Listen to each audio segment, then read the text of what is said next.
To make the latik, it's very simple. So first, meron ako dito sa aking kawali na 4 cups of coconut milk. Papakuluan mo lang yan hanggang magmantika at maglatik. You will see what I mean after mga 5 to 10 minutes of letting it boil. Pag medyo nagmamantika na yan, that's the time na hahalu-haluin mo, no? Para maglatik na. Hindi naman po talaga ako expert sa paglalatik. So, nag-practice ako ng kung ilang ulit. Of course, the best coconut milk to use here is the fresh one. Unfortunately, because the weather, it has been raining the past few days, hindi po kami makaakyat doon sa aming puno ng niyog, as if naman marunong ako umakyat. Pero hindi po ako makapagpaakyat, so I'm using a canned coconut milk. Makakagawa ka pa din naman using canned, no?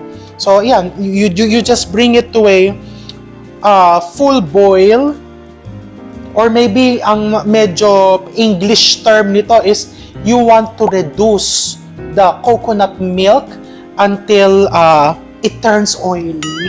Ganun ba yun? Until magmantika. O di ba, maglatik? Ano ba ang English ng latik? I-research ko nga. Ipapalagay ko na lang dyan sa screen. The beauty of latik, you can prepare it in advance and you just store it in the freezer. O so yan, nakikita mo, no? Para na siya nagsasparkle. No, you see small bubbles. Indication yan na malapit nang mag-separate yung fat from the coconut milk. And makikita mo din na from color white, no, from color white, you can see na para nagiging off-white or almost beige na yung iyong gata. And nag-reduce na din siya by half. So, konting luto pa, maglalatik na yan. So, latik is different from budbud. When you say the budbud, ang budbud naman is yung, it's either desiccated coconut na nilagyan ng konting coconut sugar and then niluto hanggang mag-caramelize ng konti yung sugar or maging brown na yung mixture. You can also do that kung ayaw mo yung ganitong process. Kasi syempre, matagal nga naman, nagluluto ka. And of course, mas mahal po ito. Mas mahal ang latik. So, budbud is a cheaper alternative but also very delicious. If you can hear it, lalapit ko, sana wag tumalsik. If you can hear it, parang nagdi-deep fry na, parang nagpiprito ka na. So, nag-separate na yung oils. And I'm using a wooden spoon because you have to keep on stirring it. And of course, pag wooden spoon yung gamit mo, hindi siya umiinit. Basta-basta. Oh, look how beautiful is that.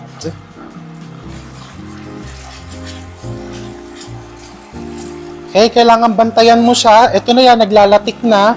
Because, kapag ka natusta mo yung latik, pumapait. Di ba, imagine, 4 cups of coconut milk. O halos gantong kadami po yun. O, nakita nyo ang kanyang magagawang latik. So yan, make sure na yung medyo dumidikit-dikit is nasasaid mo yan. Ngayon po naiintindihan ko na kung bakit pagka pumupunta ako dati sa palengke and sasabihin ko dun sa nagtitinda ng kakanin, dagdagan mo naman yung latik. Kung bakit parang tinataasan niya ako ng kilay. Kasi di ba, bago mo pala magawa to, para ka nag-facial. Di ba? Ayan, so yan na yung inyong latik. Okay, I'm going to turn off the flame para hindi ko na siya ma-toast pa because papait naman yan. Okay, kasama yung mga nanikit-nikit sa gilid. O, diba? Latik pa lang, pinagpawisan na tayo. Pero, ito lang yung medyo mas matagal gawin. Mas madali pa po gawin ng sapin-sapin kaysa dito. So, I'm going to transfer this into a container. That's your latik. So now, let's prepare the sapin-sapin. Hindi ko po alam ang English nito. Actually, pinag-iisipan ko nga, ano kaya English nito? 'Di ba? Pero, this is not only unique in the Philippines because in other Southeast Asian countries such as Vietnam, in Thailand, and even in Malaysia and Singapore, meron silang parang ganitong version. Even in Indonesia, yung parang talagang sapin-sapin or layers of glutinous rice, and it's really good. So, you'll be surprised kung ganong kabilis lang pala itong gawin. So, first, I have here glutinous rice flour. I'm using Peo Traco glutinous rice flour into the bowl.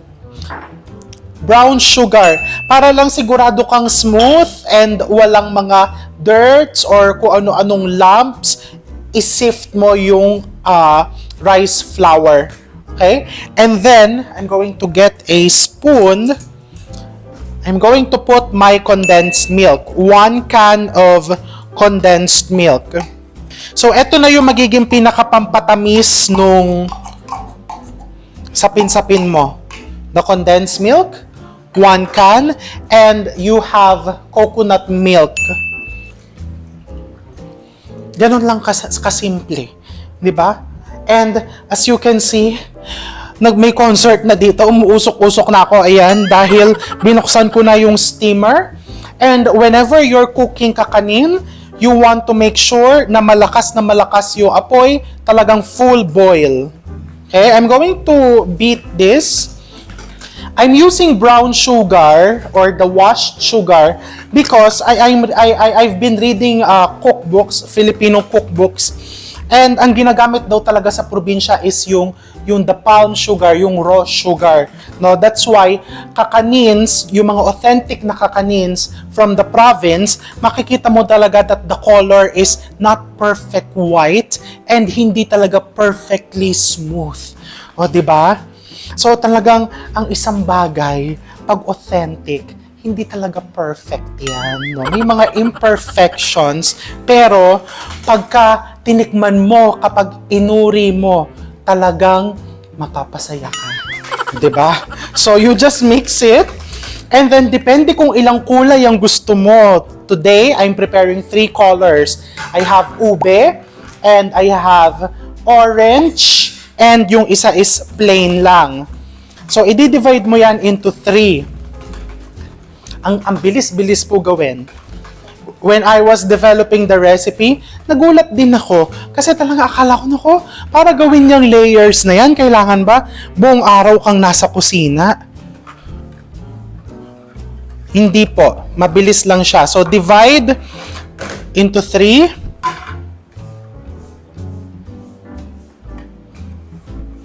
Kailangan ba pantay na pantay? Hindi po. Kasi syempre, yung mga sinaunang gumagawa ng kakanin, ang ginagawa naman nila is tinatansya-tansya lang nila. Ganun po ang Filipino way or traditional way of preparing your rice cakes. Guesswork or tansya. You put this is ube halaya, and then you just mix it. Kung gusto mong bright na bright yung kulay, lagyan mo ng ube flavoring. You can put few drops of ube flavoring. Okay, so this is layer number 1. Punta naman tayo sa layer number 2. Gawin nating orange. So to make it orange, I have here red food color. Konting red food color. I'm using gel. Ang ganda, parang toothpaste. Hindi siya maduming gamitin. And konting yellow.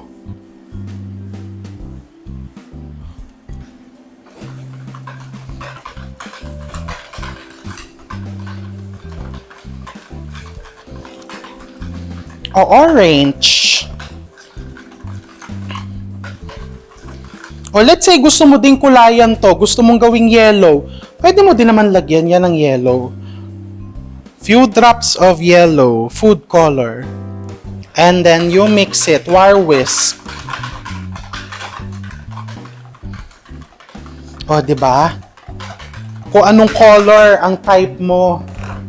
And then, I have here microwavable containers.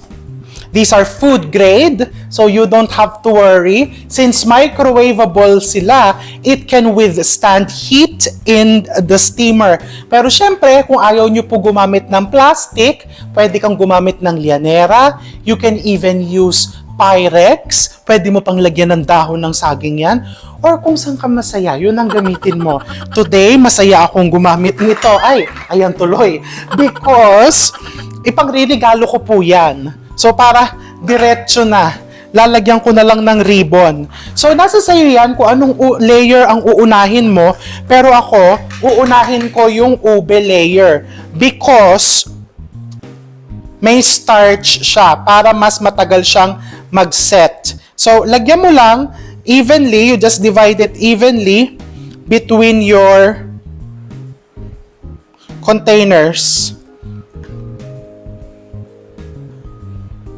You don't need to grease the containers because your mixture is high in coconut fat because of the coconut milk. So, kusa po yung hihiwalay. Alright. And then I have here my steamer basket. Yan, arrange mo lang siya into your steamer basket. Nako, kasya ba? Teka nga, ayan. Kasi kanina nagkasya na yan eh. Hindi ko alam kung bakit ngayon ayaw nila magkasya. Makisama nga kayo. So yan, nakisama na sila. Ilalagay na natin dito sa ating steamer. Since I'm only doing one layer, hindi ko na siya lalagyan ng katsa-katsa. No? Kasi one layer lang naman. But, if you're doing two layers, diba, syempre, bumongga na yung kakanin business mo, dumami na yung orders mo. Make sure to put katya or the cheesecloth para hindi tumutulo yung steam sa kakanin mo mismo, dun sa sapin-sapin. Okay? So, you put it there. And then you steam each layer for around 10 to 15 minutes. Pag medyo firm na to, bubuhusan naman natin siya nung next color. Alright, so after around 10 to 15 minutes, mukhang luto na yung first layer. Naglagay na din po ako ng katya para lang yung pagtulo ng tubig. And you have to be extra careful. Okay? So, you will see that the first layer is almost firm. So, I'm using a toothpick. Makikita mo, no? Almost firm na siya. You don't have to wait for it to become super firm. Basta almost firm, okay na yon. Now, let's put the second layer. I'm going to put the color orange.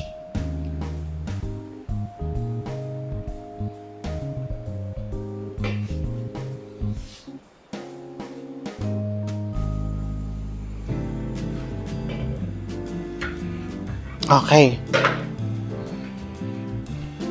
So far, ayan, makikita mo, look how nice the layer. Alright, now let's put it back into the steamer for another 10 to 15 minutes. Yan, so, dyan ka muna. Alright, so we're on to the last layer, and you see, no, almost firm na. You will see on the recipe, by the way, that if you want a super firm sapin-sapin, pwede mong dagdagan yung glutinous rice flour. This recipe, yung medyo soft and sticky pa to, no? Ayaw natin yung sobrang tigas. Pero again, if you want yung super firm, pwede mo naman siyang dagdagan ng rice flour. And then, we put the last layer, the yellow. I'm keeping the colors light para ito is parang kulay ng kamote. So, yung orange, yun yung kamote, and this one is parang, you can say, parang langka. You want to keep it medyo natural looking. Yung iba naman, they don't like putting food color, so nilalagay nila is puree. Let's say for the color orange, pwede ka maglagay ng sweet potato puree. Okay, that's it. Last layer.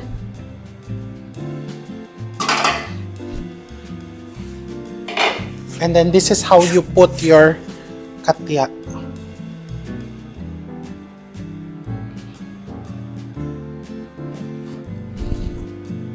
And then we steam it for 10 to 15 minutes more. And then we're done. So now after 15 minutes, let's check again. So pag gumagawa ka ng mga ganitong kakanin, or basically sa lahat ng niluluto mo, hindi ka dapat magtiwala lang dun sa number of minutes na nilalagay. Kasi madaming considerations eh. So what I do for the kakanin, I get a paring knife, and then tinutusok ko yung gitna, no? If the paring knife comes out clean, yung ganyang malagkit, okay lang yan. Kasi gusto medyo malagkit-lagkit naman talaga yung loob ng sapin-sapin. So, okay na yan. So, I'm going to turn off the flame.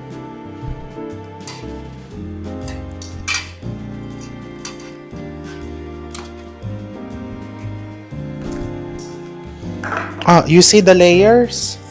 Di ba? Don't worry, tatanggalin po natin yan dyan sa kanyang container. Pero syempre, kung pambenta mo, pwedeng tinda mo na nandyan. Okay? So now, let's try to remove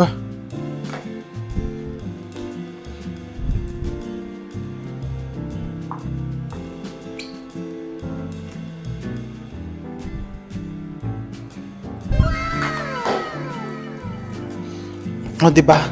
Ang bongga nung sapin-sapin mo. Baka sabihin nyo, yung pong ay, ito, medyo naipit lang yung sa ilalim, kaya ganyan yung isang yan. Yung nabibili nyo sapin-sapin from kung saan ka man bumibili, kaya po makintab-kintab yon dahil nilalagyan ng coconut oil. So, hindi pa po tapos yan. Teka lang po.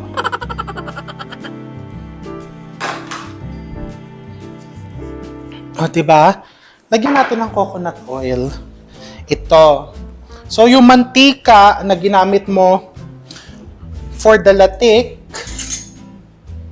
from the latik,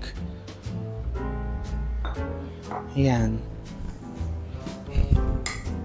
Naghugas po ako ng kamay, ha. And the coconut oil will also prevent your sapin-sapin or your kakanin from becoming dry. And of course, syempre, you put your latik.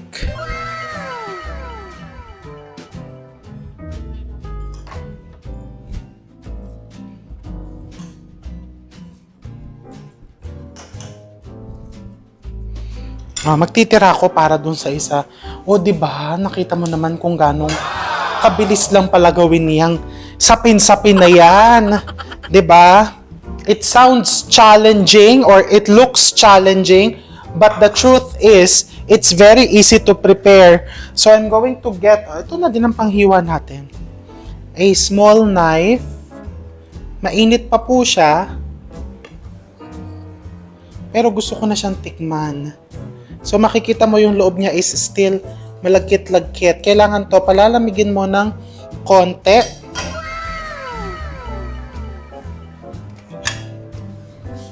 Pero I'm sure, magagalit kayo pag hindi natin siya tinikman ngayon na.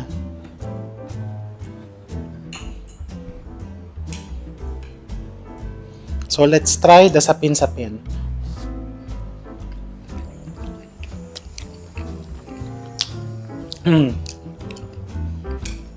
Perfect sweetness and the texture, mag-i-improve pa siya habang lalamig. Hindi siya matigas. Nandun yung chewiness because we're using good quality malagkit flour.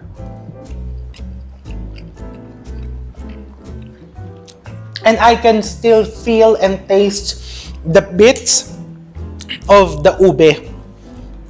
So let's say gusto mong pantinda-tinda mo sa maliliit mo ilagay na mga containers, pwede. Kung gusto mo sa mas... nahulog tuloy.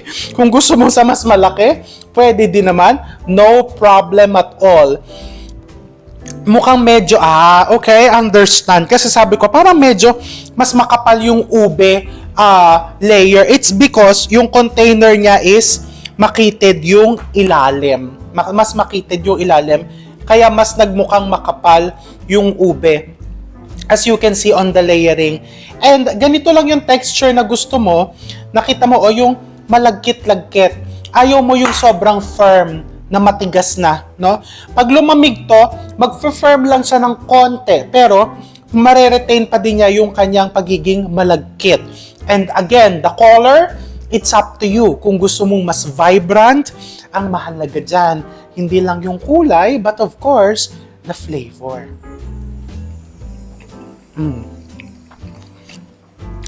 It's really good. Pahingi pa nga ng latek. O gusto ko kasi madaming latek, kahit ang hirap gawin ng latek. So ano pa hinihintay mo? Gumawa ka na ng sapin-sapin, and pwede din namang dalawang kulay lang yan. I forgot to mention. Hindi naman niya kailangan bonggang-bonggang 3 colors. Pwede ding 2 colors lang. So, happy cooking, take care, and enjoy!